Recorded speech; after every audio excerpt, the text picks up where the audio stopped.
और थोड़ा सा निवेदन करना चाहूंगा।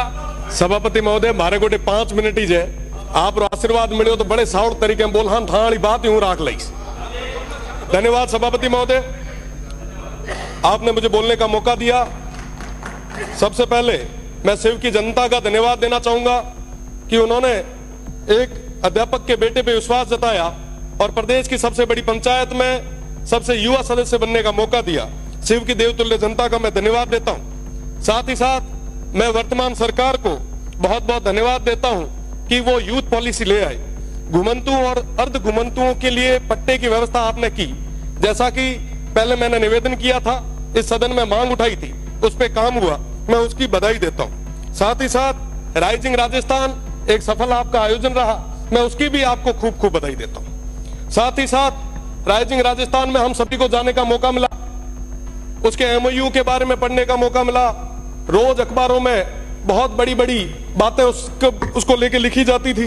35 लाख करोड़ के एमओयू हुए, बहुत बढ़िया है, होना चाहिए, स्टेट आगे बढ़ना चाहिए, विकास होना चाहिए, बहुत ज्यादा जरूरी।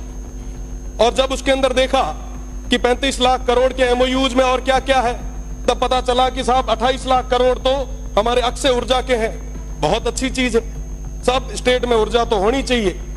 अगर आप वेस्टर्न राजस्थान से ऊर्जा उत्पादित कर रहे हो, ये तो वाकई बहुत बड़ी चीज है, मैं इसके लिए धन्यवाद देता हूं। पर साहब इसकी कीमत कौन चुका रहा है?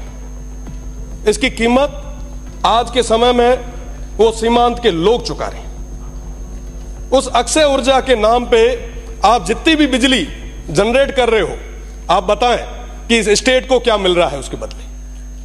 पावर ग्रिड से हम आंध्रा को, तेलंगाना को, बाहर देश के अलग अलग राज्यों को बिजली दे रहे हैं। क्या हमारे किसानों को पूरी बिजली आज हम दे पा रहे हैं क्या? पेल घर में ना जिका चीज की जरूरत है वही तो पूर्ति आप कराओ। आज के समय में हमारे किसानों को कहीं बिजली नहीं मिल पा रही। जो जमीन थोड़ी बहुत बची थी ओरण और गोचर, उसको भी आपने पूरे तरीके से मल्टीनेशनल कंपनीज के चरणों में रख दिया। आज पूरे किसान बहुत ज्यादा परेशान है, पर उनकी बात कोई नहीं कर रहा। विकास की बात आई, हमने सोचा कि साहब मैन्युफैक्चरिंग यूनिट यहां लगेगी, खूब सारे युवाओं को रोजगार यहां मिलेगा। कई सारे लोगों ने तो कहा कि साहब विकास तो आपके वेस्टर्न राजस्थान में बरस जाएगा, आप देखो क्या होता है। वही सपने हमें दिखाए गए जो रिफाइनरी आई उस समय हमें दिखाए थे। हमें कहा गया साहब ये आने वाले समय में दुबई बनेगा, जैसे शेखों के पास में रॉयल्स रॉयस की गाड़ी है वैसी आपके पास भी होगी। यहां पे अपार संभावना है। बदले में क्या हुआ? आज भी वो पश्चिमी राजस्थान, वो सीमांत के लोग वहीं खड़े। आज पुनः वैसे सपने उन भोले भाले लोगों को दिखाए जा रहे। उनको बताया जा रहा है कि साहब आपके यहां रेवेन्यू जनरेट होगा, विकास होगा। साहब सौर ऊर्जा का जो एक प्लांट लगता है ना, लगने के बाद में 2 गार्ड के अलावा तीसरा आदमी नहीं लगता हुआ। और रही बात दूसरी, पहले वो प्लेट साफ करने के लिए एक आधा कोई आदमी लगाया करते थे, आजकल तो उसका भी रोबोट आ गया। और वहां पे पूरे तरीके से वन्य संपदा थी, उसको पूरे तरीके से खत्म कर दिया गया। अभी महाराज जी कह रहे थे लंपी की बात, पिछले लंपी के दौर में हमने भी खूब सारा प्रयास किया।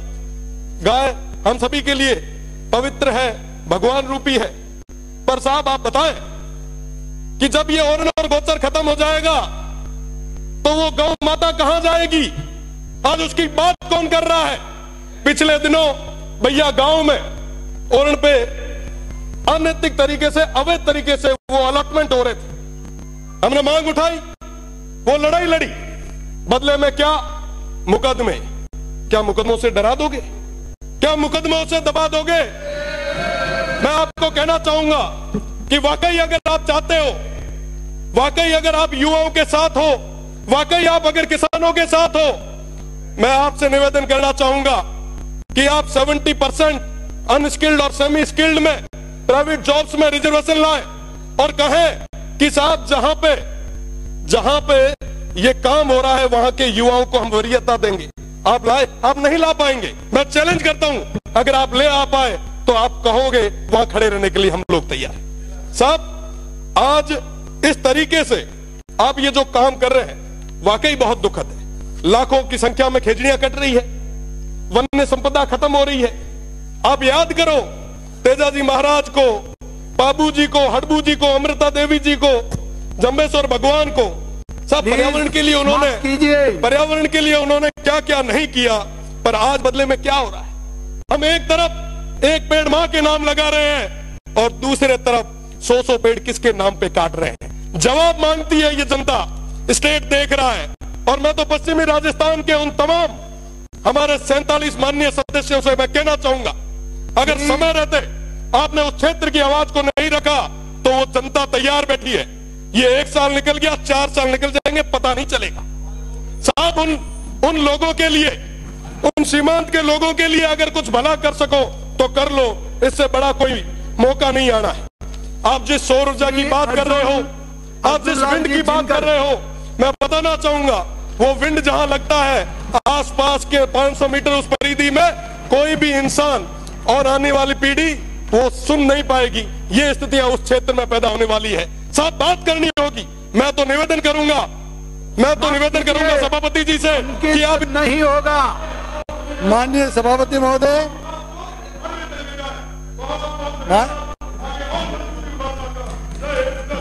माननीय सभापति महोदय।